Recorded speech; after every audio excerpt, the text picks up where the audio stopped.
Assalamualaikum warahmatullahi wabarakatuh. Pada pertemuan kali ini kita akan membahas tentang basis data terdistribusi. Dengan pembimbing Bapak Rengga Asmara Eskom OJA, Politeknik Elektronika Negeri Surabaya. Pokok bahasan yang akan dibahas pada pertemuan kali ini adalah pendahuluan, tipe basis data terdistribusi, arsitektur basis data terdistribusi, penyimpanan data pada sistem terdistribusi, manajemen katalog terdistribusi, query terdistribusi, joins pada DBMS terdistribusi, optimasi query pada DBMS terdistribusi, dan mengubah data terdistribusi, serta logging pada sistem terdistribusi. Dan yang terakhir adalah distributed recovery. Tujuan pembelajaran pada pertemuan kali ini adalah memahami perbedaan DBMS terdistribusi dan DBMS terpusat, memahami arsitektur basis data terdistribusi, memahami penyimpanan data katalog pada sistem terdistribusi, memahami query, join, dan optimasi query pada DBMS terdistribusi, memahami bagaimana mengubah data, melakukan logging data pada DBMS terdistribusi, serta memahami bagaimana menangani kegagalan pada sistem terdistribusi. Pendahuluan, pada basis data terdistribusi, data disimpan pada beberapa tempat atau site. Setiap tempat diatur dengan suatu DBMS yang berjalan secara independen.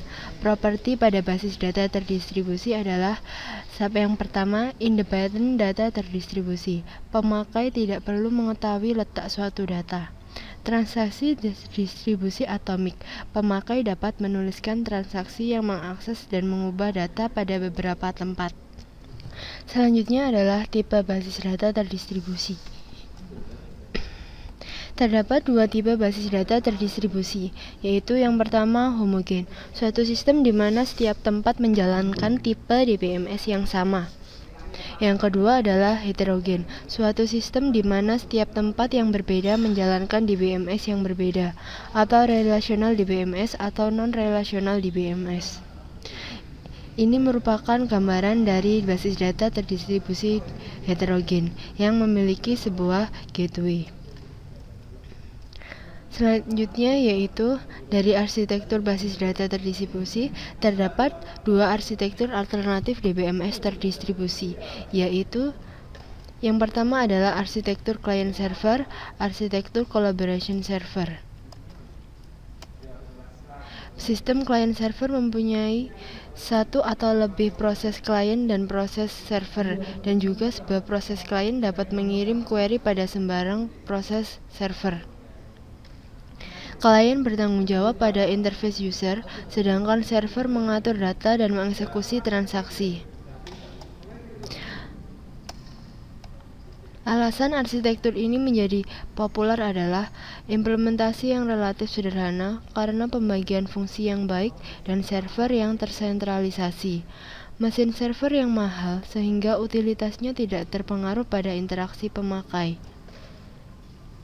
Klien dapat menjalankan interface berbasis grafis sehingga lebih mudah dibandingkan dengan interface server yang tidak user-friendly.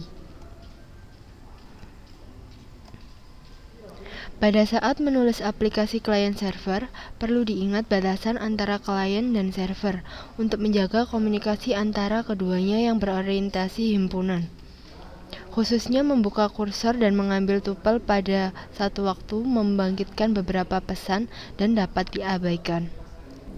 Selanjutnya yaitu arsitektur collaboration server.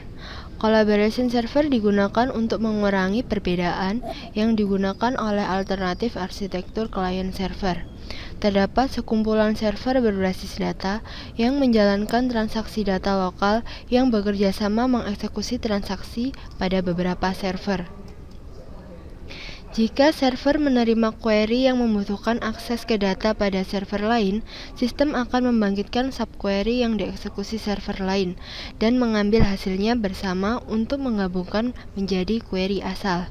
Dan ini merupakan gambaran dari arsitektur collaboration server, di mana server dibagi menjadi dua, server dan server. Untuk server asal terdapat sebuah query. Penyimpanan data pada sistem terdistribusi.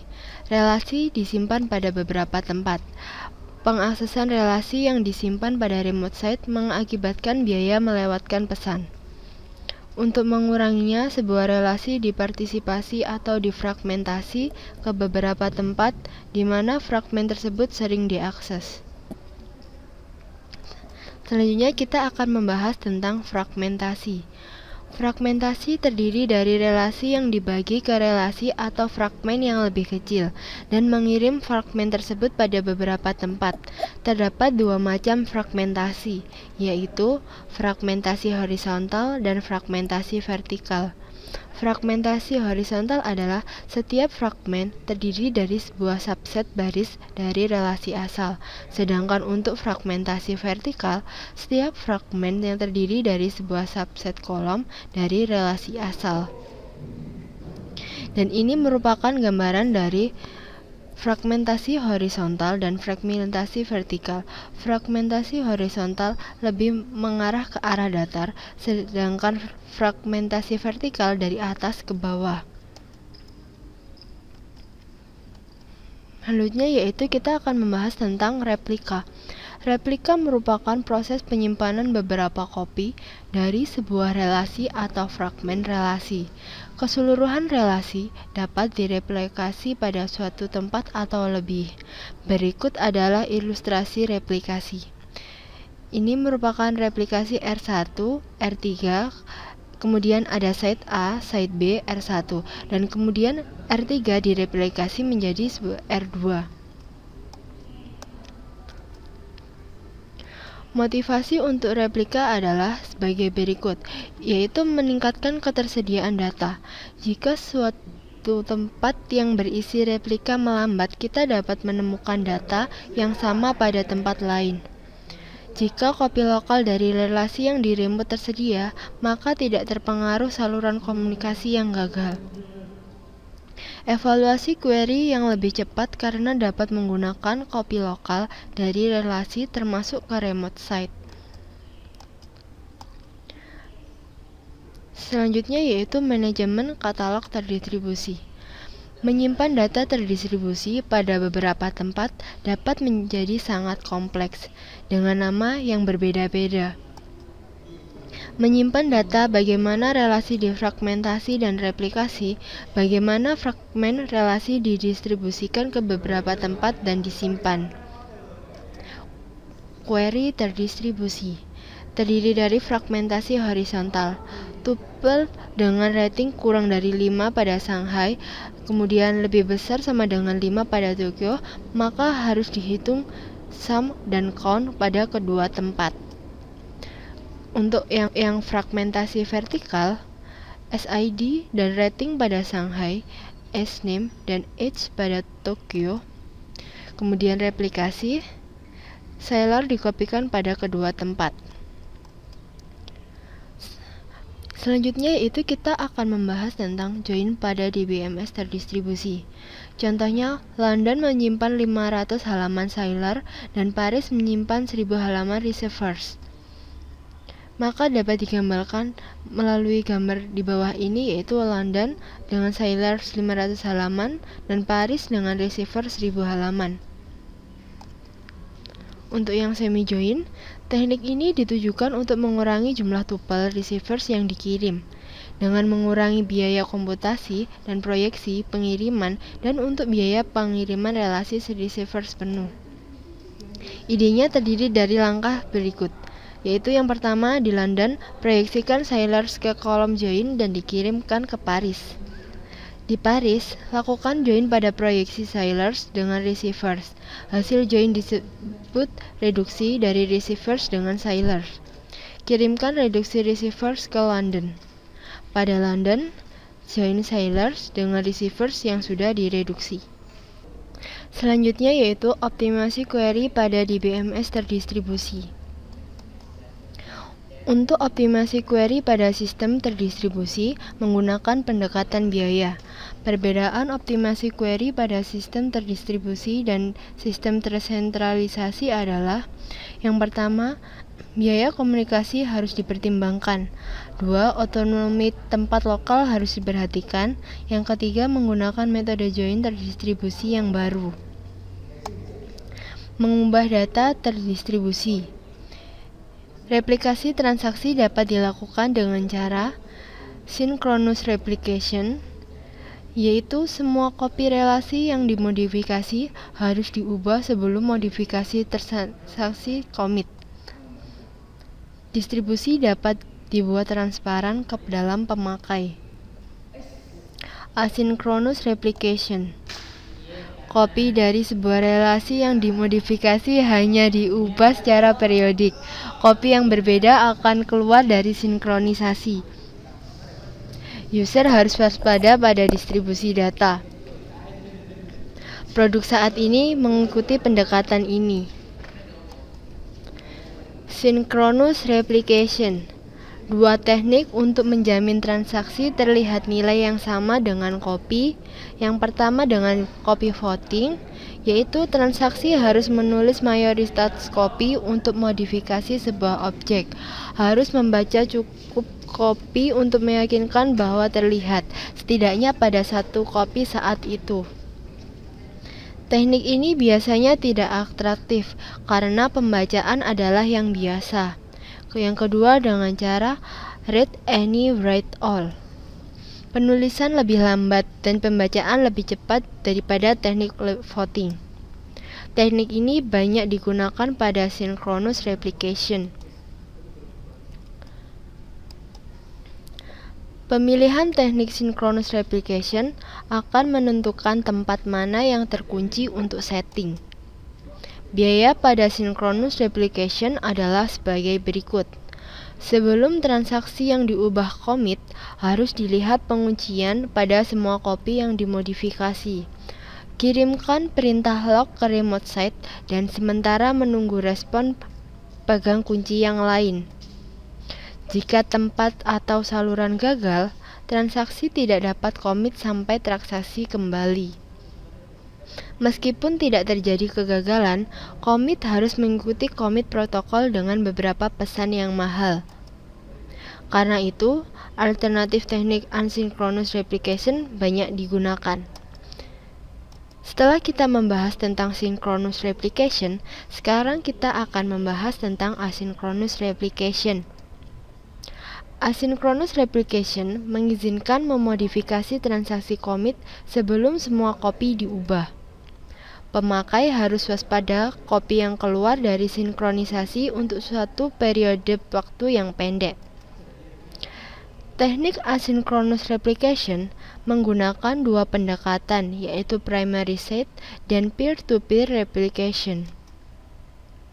Perbedaan terletak pada berapa banyak copy yang dapat diubah atau copy master. Setelah kita membahas tentang asynchronous replication yang di dalamnya terdapat peer-to-peer replication, sekarang kita akan membahas tentang peer-to-peer replication itu sendiri. Lebih dari satu copy dari satu objek dapat menjadi sebuah master.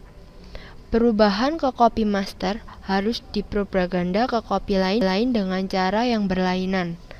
Jika kedua copy master diubah dan terjadi suatu konflik harus dipecahkan.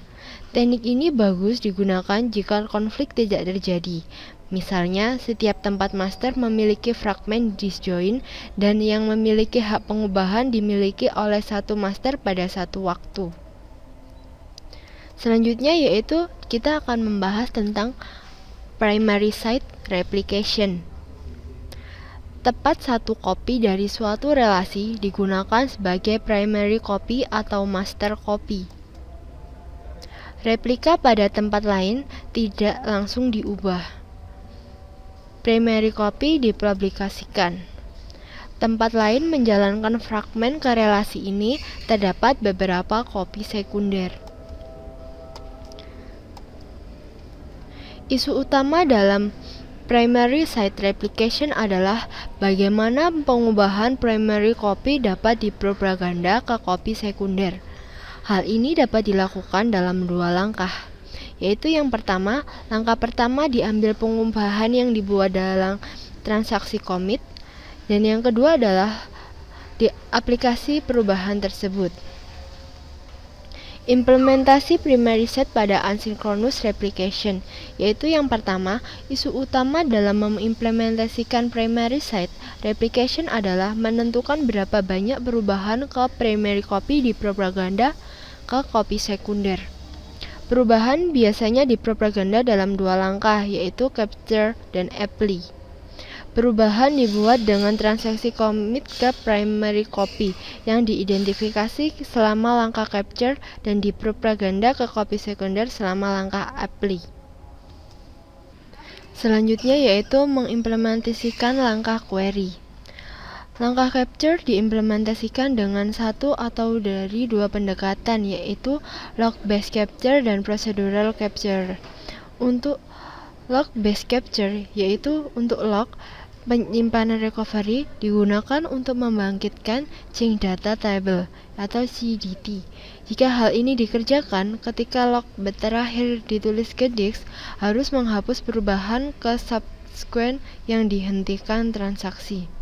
Selanjutnya yaitu untuk procedural capture, yaitu suatu prosedur yang secara otomatis dibangkitkan atau trigger mengejarkan capture. Implementasi capture dengan log-based capture lebih baik karena lebih murah dan lebih cepat, tetapi harus memahami detail dari properti log. Proses apply pada tempat sekunder secara periodik mengakibatkan perubahan ke tabel CDT dari primary site dan mengubah copy. Periode didefinisikan oleh timer atau pemakai atau aplikasi. Replika dapat dipandang lebih dari relasi yang dimodifikasi. Jika hal ini terjadi, replika terdiri dari pengubahan pandangan material yang naik sebagai perubahan relasi. Long-based capture ditambah apply yang terus-menerus akan meminimalkan delay pada propaganda perubahan. Procedural capture ditambah application driven apply merupakan cara yang fleksibel untuk perubahan proses. Selanjutnya kita akan membahas tentang locking pada sistem terdistribusi. Untuk menangani penguncian objek pada beberapa tempat digunakan dua cara, yaitu sentralisasi dan primary copy.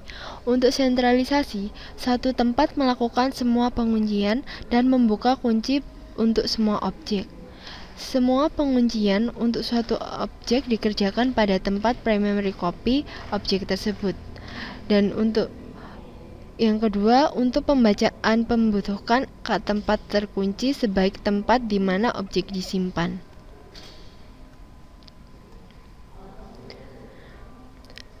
Cara lain yaitu dengan cara terdistribusi penuh.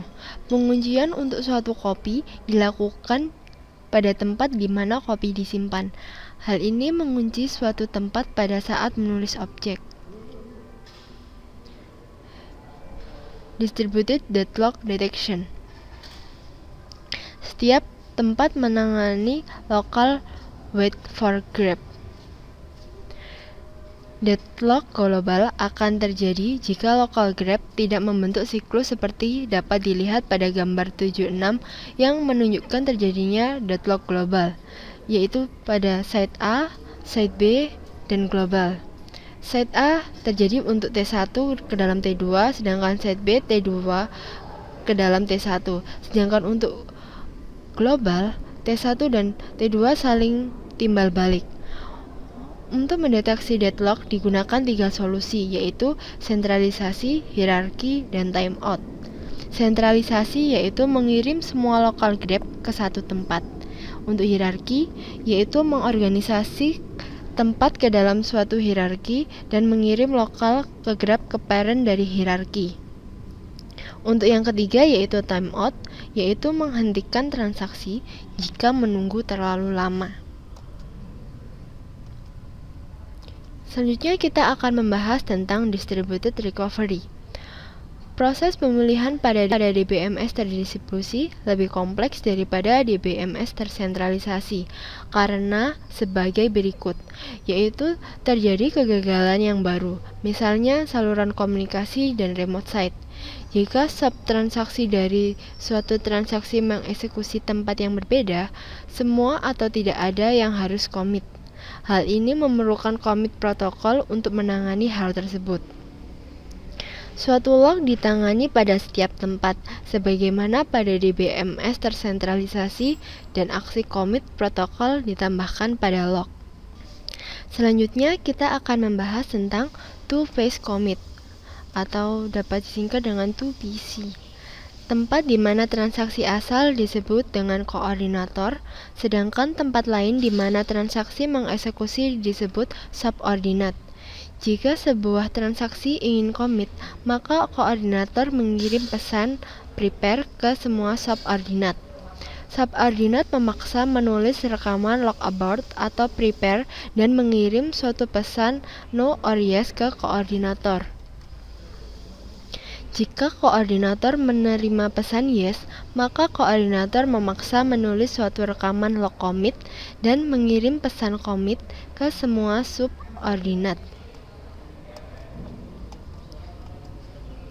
Sebaliknya, memaksa menulis rekaman log abort dan mengirim pesan abort.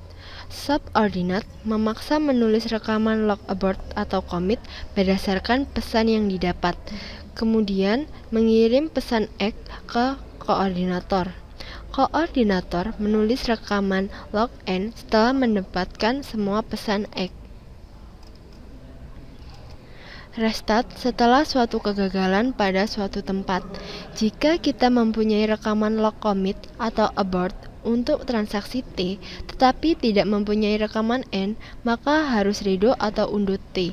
Jika tempat ini adalah koordinator untuk T, tetap kirimkan pesan commit atau abort ke subordinate sampai pesan ECK. Jika kita menyiapkan rekaman log transaksi T, tetapi tidak commit atau abort, tempat ini adalah subordinate untuk T. Subordinate terus menghubungi koordinator untuk menemukan status T, kemudian menulis rekaman log commit atau abort, redo atau undo T, dan menulis rekaman log N. Jika kita tidak menyediakan rekaman log untuk T, secara sepihak akan abort dan undo T. Tempat ini kemungkinan koordinator. Jika iya, subordinate mungkin mengirim pesan. Jika koordinator untuk transaksi gagal, subordinate yang memilih yes tidak dapat memutuskan apakah commit atau abort T sampai koordinator pulih. Pada saat itu, T akan diblok. Meskipun jika semua subordinate saling mengetahui, maka transaksi akan diblok sampai satu dari subordinate memilih no. Jika suatu remote site tidak merespon selama commit protokol untuk transaksi T, baik karena tempat gagal atau saluran gagal, maka jika tempat tersebut adalah koordinator untuk T, maka abort T. Jika tempat tersebut adalah subordinate dan tidak memilih yes, maka harus abort T. Jika tempat tersebut adalah subordinate dan memilih yes, maka akan diblok sampai koordinator merespon. Pesan ECK digunakan untuk menyampaikan koordinator bahwa koordinat harus melupakan suatu transaksi sampai koordinator menerima semua ECK. Koordinator harus menyimpan T pada tabel transaksi. Jika koordinator gagal, setelah mengirim pesan siap, tetapi sebelum menulis rekaman log commit atau abort, jika koordinator kembali maka akan abort transaksi. Jika subtransaksi tidak diubah, status commit atau abort tidak relevan. Untuk selanjutnya kita akan memasuki latihan soal dari pertemuan kali ini. Untuk soal yang pertama, yaitu Apakah keuntungan DBMS terdistribusi dibandingkan dengan DBMS tersentralisasi? Jawabnya adalah, pada basis data terdistribusi, data disimpan pada beberapa lokasi dengan tujuan untuk membuat distribusi yang transparan. Pada basis data terdistribusi, distributed data independence, pemakai tidak perlu mengetahui lokasi data, dan untuk distributed transaction automatically, di mana tidak ada perbedaan antara transaksi terdistribusi dan transaksi lokal. Jika semua lokasi menjalankan perangkat lunak DBMS yang sama, sistem disebut homogen, selain itu disebut heterogen, sedangkan tidak demikian pada DBMS tersentralisasi. Soal yang kedua, gambarkan arsitektur client-server dan collaboration server. Jawabnya adalah, untuk arsitektur client-server dapat digambarkan seperti gambar seperti ini, yaitu terdapat 2 klien dan 3 server, di mana salah satu klien dimasukkan adalah sebuah query. Untuk arsitektur collaboration server dapat digambarkan sebagai berikut ini. Server memiliki 2 server juga. Untuk yang ketiga, pada arsitektur collaboration server, jika suatu transaksi dikirim ke DBMS, akan digambarkan bagaimana aktivitas tempat yang berbeda dikoordinasi. Secara khusus, gambarkan aturan manajer transaksi pada tempat yang berbeda, konsep atomic transaction terdistribusi. Jawabnya adalah, server terdiri dari 2 server, yaitu server A dan server B, di mana server utama dimasukkan dalam sebuah query.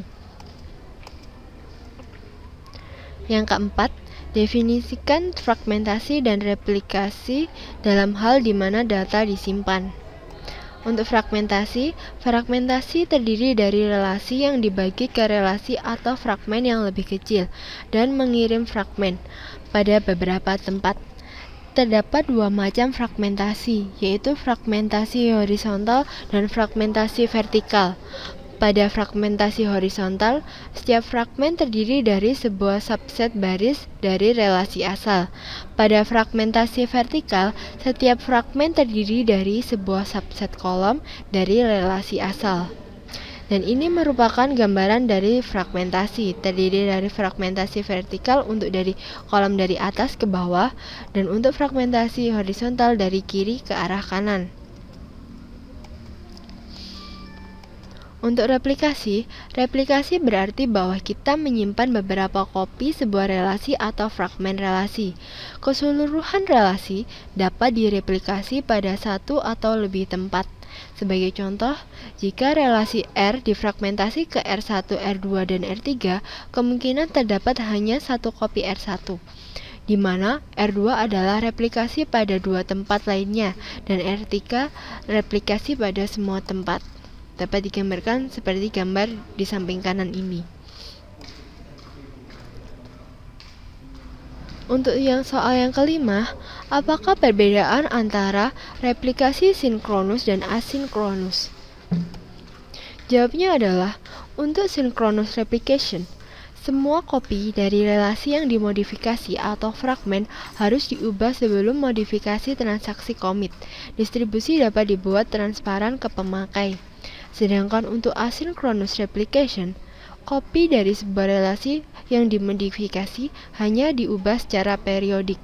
Kopi yang berbeda akan keluar dari sinkronisasi. User harus waspada pada distribusi data. Produk saat ini mengikuti pendekatan asynchronous replication. Untuk soal yang keenam, definisikan distributed data independence. Distributed data independence adalah pemakai tidak perlu mengetahui lokasi data.